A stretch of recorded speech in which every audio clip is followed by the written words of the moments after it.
Hallelujah. धन्यवाद महान पिता परमेश्वर, तेरे धन्यवाद करते हैं तेरे अद्भुत रीति वाले प्रेम और अनुग्रह के लिए पिता परमेश्वर, जो तूने अपने इकलौते पुत्र प्रभु यीशु मसीह के रूप में देकर हमें प्रकट किया।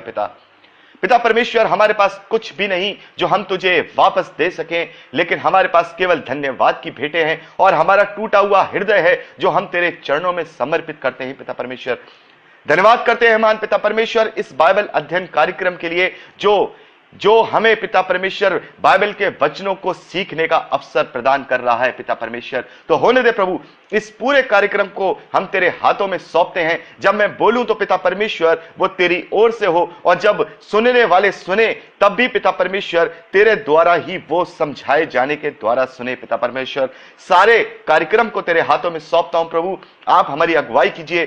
सारा आदर देते हैं, सारी महिमा देते हैं, यीशु के सामर्थी नाम में मांगते हैं, आमीन। तो दोस्तों, पिछले भागों में यानी कि 1 से लेकर 6 भागों तक हमने मत्ती के सुसमाचार उसके पहले अध्याय से लेकर के 8वें अध्याय को कंप्लीट कर लिया था, और अब समय है कि हम 9वें अध्याय का अध्ययन करें। तो मैं चाहूंगा कि आप 9वें अध्याय मत्ती का सुसमाचार 9वें अध्याय उसके पहले वचन से लेकर के उसके 13वें वचन तक आप पढ़ लीजिए। तो पॉज कर लीजिए और उसे पढ़ लीजिए। आशा है आपने पढ़ लिया होगा। प्रभु आपको बहुत आशीष दे। तो दोस्तों, पिछले अध्याय यानी 8वें अध्याय में हमने देखा था प्रभु यीशु मसीह सबको वहां पर जो पहाड़ पे थे वो जो उपदेश देते हैं, वो नीचे आते हैं और नीचे आकर के बहुत सारे वहां पर आश्चर्यकर्म दिखाते हैं और फिर झील के पार चले जाते हैं। और उसके बाद का वर्णन हम यहीं से पाते हैं। 9वां अध्याय पहले वचन में हम देखते हैं वो नाव पे चढ़कर पार गया और अपने नगर में आया, और वहां पर क्या होता है, वहां पर एक लकवे रोगी को लोग उसके पास लेकर के आते हैं, और वहां प्रभु यीशु मसीह उनके विश्वास को देखकर उस लकवे के रोगी को चंगाई देते हैं। और किस प्रकार चंगाई देते हैं, यहां पर वो जो उससे कह रहे हैं, वो क्या कह रहे हैं कि ढांढस बांध, तेरे पाप क्षमा हुए। तो तीसरे वचन में लिखा है, इस पर बहुत सारे वहां जो शास्त्री लोग थे उन्होंने अपने मन में सोचा, अरे ये तो परमेश्वर की निंदा करता है।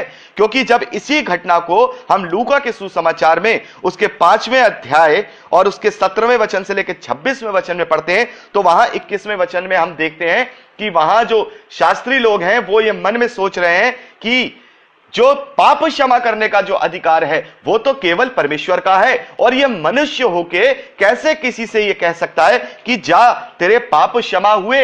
इसका मतलब ये परमेश्वर की निंदा कर रहा है। और चौथे वचन में हम देखते हैं कि यीशु मसीह उनके मन की बातों को जान लेते हैं और कहते हैं, तुम लोग अपने मन में बुरा विचार क्यों कर रहे हो। क्या आसान है, क्या सहज है यह कहना कि तेरे पाप क्षमा हुए, या यह कहना उठ और चल फिर। तो यहां प्रभु यीशु मसीह ने चंगाई दी, उन्होंने चंगाई दी, आश्चर्यकर्म किया। हम इस विषय में मनन नहीं करेंगे क्योंकि हम 8वें अध्याय में काफी इस विषय में मनन कर चुके हैं, और तेरे विश्वास के द्वारा और हमारे विश्वास के द्वारा किस प्रकार से चंगाई होती है यह भी हम मनन कर चुके हैं। लेकिन इस पैसेज में 1 वचन से लेकर 8वें वचन तक जो अध्ययन करने का जो विषय है वो ये है कि प्रभु यीशु मसीह कह रहे हैं कि जा तेरे पाप क्षमा हुए, और पाप क्षमा करने का जो अधिकार है वो केवल परमेश्वर का है। और दूसरी चीज हम यहां देख रहे हैं कि प्रभु यीशु मसीह उन शास्त्रियों के मन की बात को जान लेते हैं कि वो मन में अपने बुरे विचार कर रहे हैं। तो ये दोनों बातें हमें इस बात को इंडिकेट करती हैं कि प्रभु यीशु मसीह यहां पर ये बताना चाहते हैं कि देखो, मैं और मेरा पिता एक हैं, मुझे सारे अधिकार दिए गए हैं। 6वें वचन में प्रभु यीशु मसीह कहते हैं, परंतु इसलिए कि तुम ये जान लो कि मनुष्य के पुत्र को पृथ्वी पर पाप क्षमा करने का अधिकार है। और ये अधिकार किसका है? यह अधिकार केवल परमेश्वर का है, और परमेश्वर ये किसी और को अधिकार नहीं देंगे, केवल परमेश्वर खुद को ही यह अधिकार देते हैं। तो यहां पर प्रभु यीशु मसीह इस बात को भी साबित कर रहे हैं कि मैं और मेरा पिता परमेश्वर है। बहुत से लोग ये क्लेम करते हैं कि प्रभु यीशु मसीह परमेश्वर नहीं है, प्रभु यीशु मसीह परमेश्वर नहीं है। लेकिन यहां पर प्रभु यीशु मसीह जो कार्य कर रहे हैं, इंडिकेशन दे रहे हैं कि वहां पर जो शास्त्री लोग हैं वो ये कह रहे हैं कि ये तो परमेश्वर की निंदा कर रहा है। निंदा कर रहा है का मतलब यह अपने आप को स्वयं परमेश्वर के समान और परमेश्वर के तुल्य बना रहा है। क्योंकि पाप क्षमा करने का जो अधिकार है वो केवल परमेश्वर के पास है। तो यहां पर जो प्रभु यीशु मसीह ने इस पैसेज में, इस पहले अध्याय के 9वें अध्याय के पहले वचन से लेकर 8वें अध्याय तक एक शिक्षा ये दी है, ये एक क्लेम यहां पे किया है इनडायरेक्टली कि देखो मैं और मेरा पिता एक हैं और मैं ही परमेश्वर का वचन हूं जो इस धरती पर देहधारी होकर के आया है। और यहां पर दूसरी बात हम देखते हैं कि वो मन को जांच ले रहा है, और मन को जान लेने का अधिकार भी केवल परमेश्वर के पास है। जब हम भजन संहिता पढ़ते हैं तो वहां दाऊद कहता है कि परमेश्वर यहोवा तू मनों को जांचने वाला परमेश्वर है, मनों को जांचने वाला। तू फिजिकली तो हमें देखता ही देखता है, लेकिन तू मन में होने वाली हर एक बात को भी जान लेता है, तू सर्वज्ञानी है। तो यहां पर प्रभु यीशु मसीह यह भी इंडिकेट दे रहे हैं उन शास्त्रियों को, लेकिन वो समझ नहीं रहे कि देखो मैं पाप क्षमा कर रहा हूं, मैं मन की बात को भी जान ले रहा हूं, मैं ही परमेश्वर हूं और मैं ही परमेश्वर का वचन हूं, ये तुम जान लो, ये तुम समझ लो।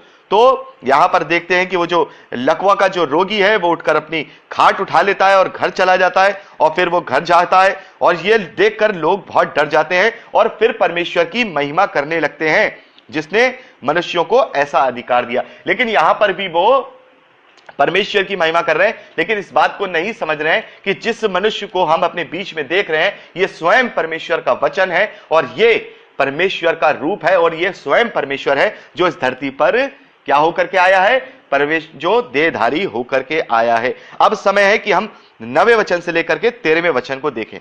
तो दोस्तों यहां पर जो हम देखते हैं 9वें वचन से लेकर 13वें वचन तक, वहां पर हम देखते हैं कि प्रभु यीशु मसीह मत्ती को, यानी जो वो चेले जिन्होंने ये सुसमाचार जो हम पढ़ रहे हैं, ये सुसमाचार लिखा है, इनको बुलाने के विषय में देखते हैं।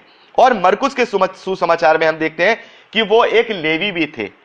जो मती हैं वो एक महसूल लेने वाले हैं। पहले वचन में हम देखते हैं कि आपने पढ़ा ही होगा, माफ कीजिएगा, 9वें वचन में हम देखते हैं कि वहां से आगे बढ़कर प्रभु यीशु मसीह मती नामक एक मनुष्य को महसूल की चौकी पर बैठे देखते हैं। यानी महसूल की चौकी का मतलब होता है जो टैक्स कलेक्टर होते हैं, जो कर को जो एकत्रित करने वाले लोग होते हैं। और ये बहुत ही गंदा और बेकार काम माना जाता था उस समय में, क्योंकि लोगों से टैक्स लेना बहुत ही एक परमेश्वर के विरोध की बात को माना जाता था। वो वहां पर बैठे हैं, और वो जब टैक्स कलेक्टर है तो उसका मतलब वो पढ़े लिखे भी हैं, इसलिए उन्होंने बहुत अच्छे से मत्ती के सुसमाचार को प्रभु यीशु मसीह की गवाही के रूप में लिखा है। यहां पर एक बहुत ही देखने वाली चीज है कि वो टैक्स कलेक्टर है और परमेश्वर के विरोध में काम, जिसे वहां पर जो शास्त्री लोग थे उसे मानते थे और बहुत ही बुरा और नीचे किस्म का काम मानते थे। प्रभु यीशु मसीह सिर्फ एक ही शब्द बोलते हैं कि प्रभु यीशु मसीह ने उससे कहा मेरे पीछे हो ले, और वह उठकर प्रभु यीशु मसीह के पीछे हो लिया। टैक्स कलेक्टर का मतलब है कि उसके पास रुपए का लेन देन है, उसके पास पैसे भी हैं, उसके पास पैसों का भंडार है, और भी पैसों को वहां पर वो इकट्ठा करेगा। लेकिन जब उसकी बुलाहट प्रभु यीशु मसीह के द्वारा होती है तो वो सब कुछ छोड़ देता है, चाहे वो पैसे हो, पैसों को कलेक्ट करना हो, टैक्स को कलेक्ट करना हो, सारी पोती पत्रियां सब छोड़ छाड़ के वो प्रभु यीशु मसीह के पीछे हो लेता है। तो इसी प्रकार से हम भी और आप भी, जिनकी भी परमेश्वर अपने सेवकाई के लिए बुलाहट करते हैं, तो उनको भी फिर आगे पीछे देखना नहीं है, ऊपर नीचे सोचना नहीं है, पास्ट और फ्यूचर के बारे में सोचना नहीं है। जो कुछ उनके पास है उसको क्या करना है, वहीं पे छोड़ देना है और परमेश्वर के लिए उसका क्रूस उठाकर प्रभु के पीछे हो लेना है। यही सच्ची बुलाहट होती है। ऐसा नहीं कि मैं पहले यह कर लूं, कि जैसे हमने पहले भी पिछले 8वें अध्याय में भी पढ़ा था कि पहले मैं अपने मुर्दे गाड़ा हूं, एक ने कहा कि मैं पहले ये कर लूं वो कर लूं। नहीं, जब आपकी और मेरी बुलाहट हो गई है, अगर यदि परमेश्वर ने अपने चिन्हों के द्वारा मुझे और आपको बुलाहट के लिए कभी उसने इंडिकेट कर दिया है, तो फिर हमें ना तो दुनिया की सुननी है, ना ही किसी के बारे में सोचना है। बहुत से लोगों को मेरे पीछे, मैं आपको एक छोटी सी गवाही दे रहा हूं, बहुत से लोग मेरे पीछे बुराइयां करते हैं कि जेम्स ने ये क्या किया, इतना अच्छा काम था, ये काम की तरफ ध्यान नहीं देता, ये तो केवल परमेश्वर के वचन में लग गया है, कुछ इससे क्या होगा, इससे कैसे चलेगा, और ये तो बिल्कुल ही बेकार का, मतलब बहुत पीछे बातें करते हैं। लेकिन मैं कहता हूं कि मेरी बात को समझने की कोशिश करो। ये मैं अपनी मर्जी से नहीं कर रहा हूं, मैंने अपना अच्छा चलता हुआ अच्छा खासा बिजनेस सब कुछ छोड़ दिया, क्योंकि परमेश्वर ने मुझे इंडिकेट किया कि छोड़ दे सब कुछ, मैंने तुझे चुना है कि तू मेरे राज्य का सुसमाचार का प्रचार कर। वो लोग नहीं समझते हैं, मेरे पीछे बुराइयां करते हैं। तो मैं सोचता हूं कि ठीक है, मैं मनुष्यों को दिखाने के लिए नहीं कर रहा हूं, मेरे परमेश्वर ने मुझे आज्ञा दी है कि मुझे यह कार्य करना है, तो मैं उस कार्य को कर रहा हूं, चाहे उसके लिए मुझे कितना भी नुकसान क्यों ना उठाना पड़े। भले ही वो उनकी नजर में यह बेवकूफी है, मैं जानता हूं, उन बहुत सारे जो मेरे सगे रिश्तेदार हैं, जो उनकी नजर में ये बेवकूफी है कि ये कैसे करेगा सारी चीजों को, लेकिन मैं जानता हूं कि मेरी नजर में ये बहुत बड़ा उत्तम भाग है। ये करोड़ों अरबों रुपयों से भी बढ़कर जो कार्य परमेश्वर ने मुझे, मेरा यह सौभाग्य है कि मैं परमेश्वर के वचन को जान पाया हूं और परमेश्वर के वचन का प्रचार कर रहा हूं। इससे बड़ा सौभाग्य इस धरती पर मुझे और क्या मिल सकता है? क्या ये रुपया पैसा मुझे वो आनंद दे सकता है जो खुशी मुझे आप लोगों को प्रचार करके मिलती है? यह खुशी मैं बयान नहीं कर सकता हूं। यह सेटिस्फैक्शन, यह आनंद बहुत विस्तार से भी बाहर है बताने के लिए। तो मैं परमेश्वर धन्यवाद करता हूं कि प्रभु कहते हैं, जैसे मती को और चेलों को भी सिर्फ प्रभु यीशु मसीह ने एक आवाज दी और वो अपना सब कुछ, वहां पर हम देखते हैं पतरस अपना जाल वाल सब फेंक देता है और प्रभु के पीछे हो लेता है। और यहां हम देखते हैं कि जो मती है वो महसूल लेने वाला है, टैक्स कलेक्टर है, और वो अपने सारे रुपया पैसा खाते बही खाते वहीं पे छोड़ देता है। उसे कुछ नहीं मतलब कि उससे पैसा लेना है नहीं लेना, वो सीधा प्रभु की आवाज को सुनता है और एक भेड़ के नाई उसके पीछे हो लेता है। उसके बाद 10वें वचन में हम देखते हैं कि प्रभु यीशु मसीह घर में भोजन करने के लिए बैठते हैं।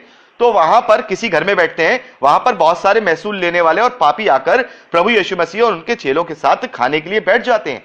फिर से 11वें वचन में देखते हैं, फिर से जो फरीसी लोग हैं ये देख करके उसके चेलों से कहते हैं, अरे तुम्हारा गुरु तो महसूल लेने वालों के साथ और पापियों के साथ बैठता है, ये इनके साथ क्यों बैठता है, ये इनके साथ क्यों खाता है? अरे हम तो कभी इनके साथ मेल नहीं रखते, ये तो लोग पापी लोग हैं, इनके साथ क्या बैठना। तब प्रभु यीशु मसीह ये बात सुनते हैं और 12वें वचन में कहते हैं, वैद्य यानी जो डॉक्टर होता है वो भले चंगों के लिए नहीं परंतु बीमारों के लिए आवश्यक है। मैं जो आया हूं स्वर्ग से उतरी हुई रोटी हूं, मैं स्वयं जो परमेश्वर का वचन हूं। मैं इसलिए आया हूं कि ये जो दबे कुचले लोग हैं, जिन्हें तुमने नीचा करके दबा रखा है, इन्हें नीचा बना करके दबा रखा है, मैं इन्हें अपने प्रेम से उठा लूं। क्योंकि तुम अपने आप को भला चंगा समझते हो, लेकिन तुम भले चंगे नहीं हो, लेकिन तुम अपने आप को धर्मी समझते हो, लेकिन तुम धर्मी नहीं हो। तो मैं इन पापियों को, इन दबे हुए लोगों को बचाने आया हूं, इन्हें मैं अपने साथ उठाने आया हूं, इन्हें वो मुकाम देने आया हूं कि वो मुकाम जो आदम के रचने के द्वारा परमेश्वर ने प्रत्येक मनुष्य को समान रूप से दिया था, और वो था परमेश्वर के स्वरूप में हमारा रचे जाना। तो परमेश्वर ने प्रत्येक मनुष्य को अपने स्वरूप में रचा है, ना तो किसी को ऊपर की जाति ठहराई है, ना तो किसी को नीचे की जाति ठहराई है। उसने प्रत्येक मनुष्य को एक ही स्वरूप दिया और वो अपना खुद का स्वरूप, और उस एक ही आदम के द्वारा पूरी धरती का क्या हुआ है, वंश चलाए, और सारे वंशज उसी के हैं। कोई ना तो ऊंचा है, ना तो कोई सर से बना है, ना तो कोई पैर से बना है, ना कोई पेट से बना है। संपूर्ण जो हमारा परमेश्वर है उसके स्वरूप में, उसकी छवि में हम रचे गए हैं। इसलिए प्रत्येक मनुष्य, चाहे वो धर्मी हो, चाहे वो अधर्मी हो, चाहे वो पापी हो, वो प्रत्येक मनुष्य परमेश्वर के स्वरूप में रचा गया है। उस प्रत्येक मनुष्य से परमेश्वर समान रूप से प्यार करते हैं, जैसा कि हमने मत्ती के सुसमाचार 5वें अध्याय में भी देखा था कि परमेश्वर सबके ऊपर मेह बरसाता है, चाहे वो धर्मी हो चाहे वो अधर्मी हो, सबसे समान रूप से प्रेम करता है। तो यहां प्रभु यीशु मसीह कह रहे हैं कि अगर मैं इन्हें छोड़ दूंगा तो इनका उद्धार कैसे होगा? अरे मैं तो खासकर इन्हीं के लिए आया हूं ताकि इनका पाप को मैं क्षमा करूं और इनका उद्धार हो सके। तो प्रभु यीशु मसीह कहते हैं कि मैं जो आया हूं वो इसलिए आया हूं कि जो बीमार लोग हैं इन्हें चंगा कर सकूं। ये जो बीमारी, शारीरिक बीमारी के विषय में यहां नहीं कह रहे प्रभु यीशु मसीह, जो उनके पापों में वो फंस करके आत्मिक बीमारी से ग्रस्त हो गए, उसको पापों के क्षमा और प्रेम के द्वारा, अनुग्रह के द्वारा उनको चंगाई दें, यानी कि आत्मिकता के रूप में उन्हें बढ़ा दें। यहां पर प्रभु यीशु मसीह 13वें वचन में कहते हैं, इसलिए जाकर इसका अर्थ सीख लो। जो मैं तुम्हें बताना चाहता हूं इसका अर्थ सीख लो। मैं बलिदान से नहीं परंतु दया चाहता हूं। मैं बलिदान नहीं चाहता हूं जो तुम अपने बलिदान कर रहे हो और अपने आप को बड़ा बड़ा समझ रहे हो। मैं तुमसे कहता हूं कि मैं दया चाहता हूं। जैसा कि मत्ती के सुसमाचार में भी हमने धन्य वचनों में पढ़ा था कि प्रभु यीशु मसीह कहते हैं, दयावंत बनो जैसे तुम्हारा पिता दयावंत है। तो यीशु मसीह यहां यही कह रहे हैं कि मैं धर्मियों को नहीं परंतु पापियों को बुलाने आया हूं, क्योंकि धर्मी लोग तो अपना न्याय कराएंगे, क्योंकि वो जो कार्य कर रहे हैं वो लोगों को दिखाने के लिए कर रहे हैं और उनको समझाने की जो है जरूरत नहीं है, क्योंकि वो अपने आप में खुद ही बुद्धिमान है और अपनी बुद्धिमता में फंस के खुद ही नाश होने का कारण बनेंगे। तो अगली क्लिपिंग में बात करेंगे 14वें वचन से लेकर के आगे तक। प्रभु आपको आशीष दे।